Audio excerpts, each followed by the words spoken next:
Alongside Brent Hubbs, I'm Austin Price. A rainy Thursday morning, Tennessee preparing for Kentucky in the indoor as we're out here on the practice field.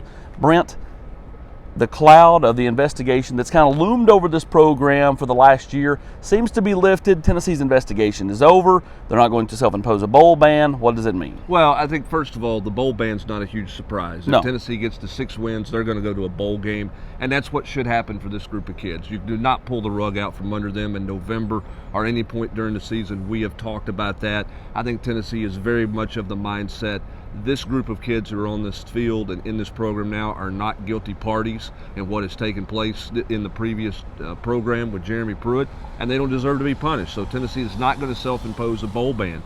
The bigger story for me, Austin, is that Michael Glazer's group is done with the investigation process, and Tennessee's done with that. They've worked hand in hand.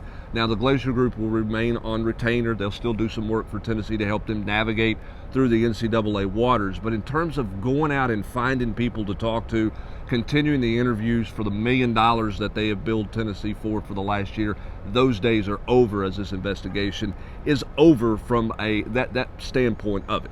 All right, so what does it mean? Well, that means Tennessee's going to go to a bowl game, as he said. But they're not going to get off scot-free here, Brent. They're going to have to self-impose some things, the specific nature of which we are not sure at this point. But we do know, if you look at history, you're talking about limiting your number of on-the-road recruiting. You're limiting the number of official visitors, which, again, no one really sees all that. Like, the common fan doesn't see they get 56 official visitors and now they only get 52 or whatever. I mean, no one's going to pay attention to that. The one thing that people will notice, though, potentially would be the reduction in scholarships, but Tennessee, already under the number this year, can self-impose, those numbers can go a long ways towards it not being as bad down the road. Well, and again, those numbers will be, the self-imposed proposed penalties by Tennessee will be, mitigated over a period of time. Sure. So and it's not initials, okay? So it's not a signing class number. Josh Heupel's on the record saying a week ago he expects to sign a full class. Sure, Tennessee expects to sign a full class,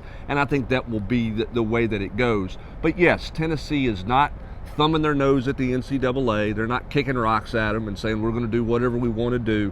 They understand that the institution has blame in what took place under the Jeremy Pruitt watch, and they are understanding that they have to have violations and have to self-report violations from that. But those violations occurred in recruiting, and precedent says you stay in the realm of recruiting for those violations, and that's what we expect Tennessee will do. Tennessee fans, when they hear this, I think the reaction is going to be, okay, after what happened yesterday at Oklahoma State, good on Tennessee to stand up a little bit. Again, they're not turning their nose up at it, but at the same time, they're also not going to just sit here and wait on, to be hit with a paddle. Well, and I think that's the thing is what's interesting with the NCAA moving forward is how is everything going to be handled from an infraction standpoint? What's the infractions committee look like? There's so many committees out there, there's so many proposals out there, legislation out there potentially for increased due process, accountability, don't punish, the current student athletes who are not guilty of things. All those things are on the table moving forward, and we're in a time of transition with the NCAA, particularly from an enforcement standpoint with the transfer portal, NILs, all those things on the table now. How does the NCAA navigate those waters? It's unclear. And what is clear, Austin, is Tennessee's case not getting to the court anytime soon.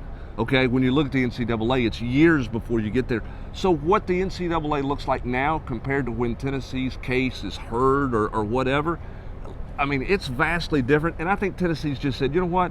We are not going to sit here and let our kids be in limbo, let our fans be in limbo. We need to move forward and let them know they can play in a bowl game. I think that's what Tennessee's doing.